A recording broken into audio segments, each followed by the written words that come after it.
How you doing? This is Mark with G-Body Wagon, working on my 2003 Jeep Rubicon. Have it up on the lift, just doing an inspection on it, and I noticed a wheel seal leaking.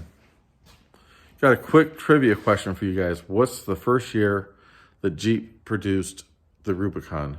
Let's see who answers it right. Leave a message in the comments if you think you know what the answer is. While we're talking about that, can you guys please subscribe to my video? Right now, I'm at 500. I'd like to get up to 1,000 subscribers. So if you would, please hit that subscribe button. And we'll get started on this rear wheel seal. So that's the one that's leaking right there. Easy way to tell is I noticed some oil on the inside of my tire, on the inside of the vehicle. It's coming around the brake drum, getting up onto the tire. So once again, we're going to get started changing this wheel seal out. Thanks for watching. So go ahead and jack your car up, take the tire off. First thing you have to do is pull the brake drum off. If you look inside the brake drum, you can see that it's full of oil and grease. That's a dead giveaway. You got a rear axle seal leaking. Other thing you can do is look on the back of your tire, and typically you'll see lines of grease coming off the back of your tire. That will also show you that you have a rear diff leak.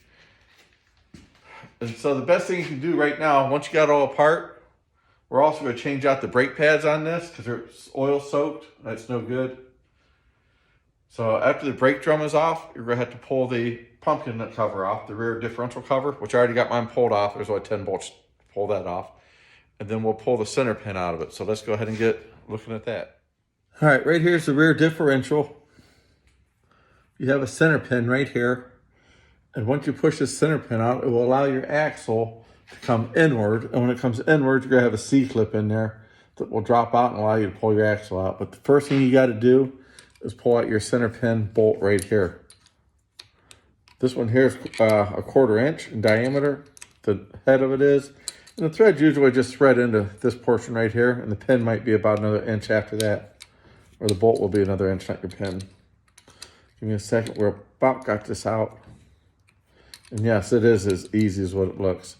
Number one thing is when you get the car up in the air, make sure you have access to this pin right here. As long as you have access to that pin, you can get to it. If you don't have access to the pin, put your car in neutral, rotate one of the wheels or the drive shaft, and that will allow you to get access to this bolt that we're pulling out right here.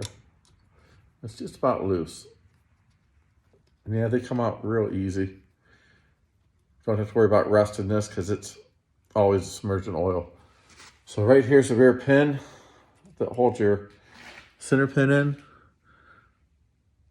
Pretty small. Then the next step is to take your center pin, reach up behind there and push it. Here it comes. I'm thinking that's probably 5/8, 11/16 diameter.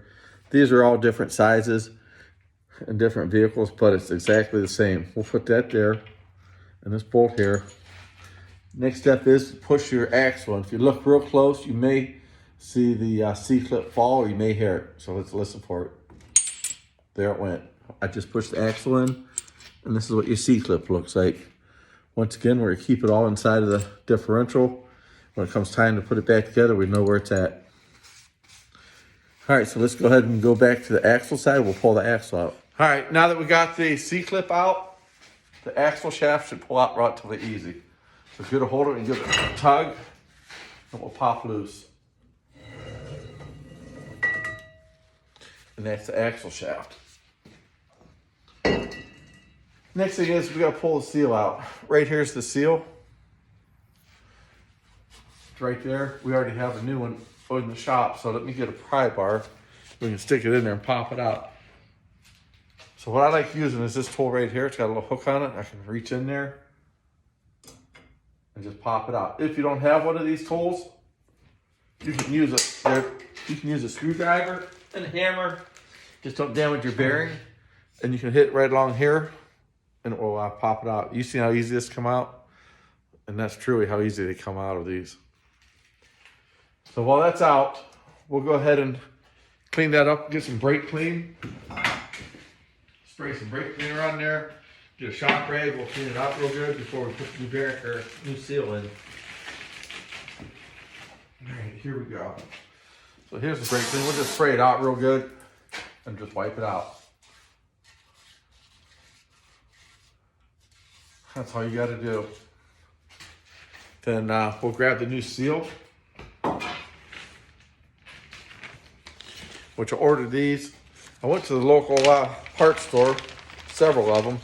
Everybody says this rear diff cover is discontinued.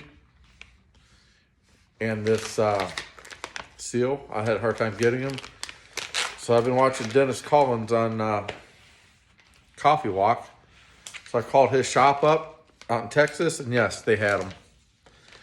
I ordered them. They had them here within a couple days. So this is what the rear differential seal looks like.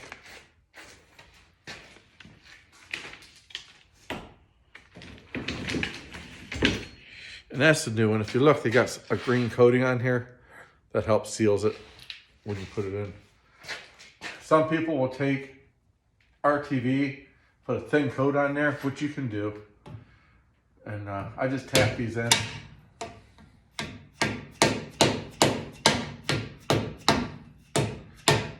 I'm using a dead blow. It's less chance that you're going to ruin the seal by hitting with a dead blow. Yep, that happened. Let's try it again.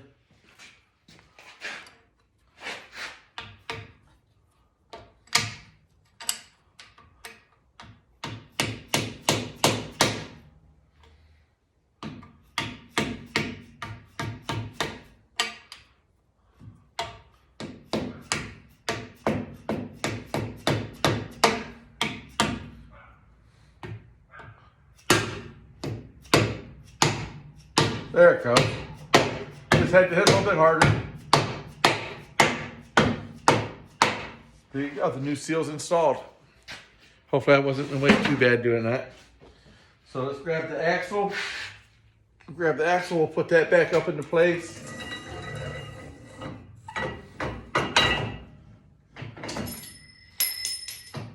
And we'll move back around to the other side. All right, we're gonna put this thing back together the same way we took it apart. We're gonna shove the axle in all the way in to the housing. We'll drop our C-clip in there. Once that's dropped in place, we'll be able to pull the axle back out about 1/4 inch. Right here's the C-clip. And then we'll be able to put our center pin back into the axle. And remember, this is the same on all open diff rear ends. So push on the axle, it's in. So you can feel right here, you can feel the axle shaft coming out past your spider gear. Drop that back into place.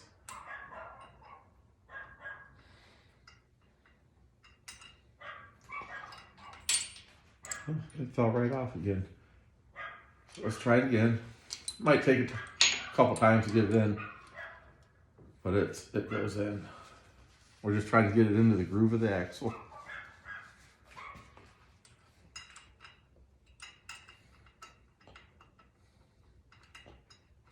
There, I just felt it go in. Come back over here and pull on the axle. You'll hear it click. That thunk. And once you hear that, you can put your center pin back in. Make sure your holes are lined up. I turn the axle a little bit so it isn't lined up. And when you put this in, you gotta make sure the pin has a hole in it right here. It's lined up where the center bolt goes through. So it slides in.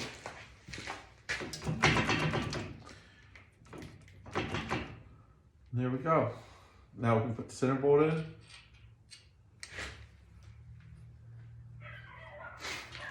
And it's done. Oil's kind of milky, so it looks like it was time to change it. Once again, that's your center pin bolt.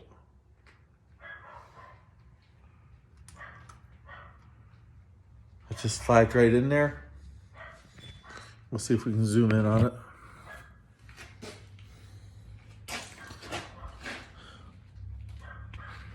So if you look, right here's your bolt, center pin bolt.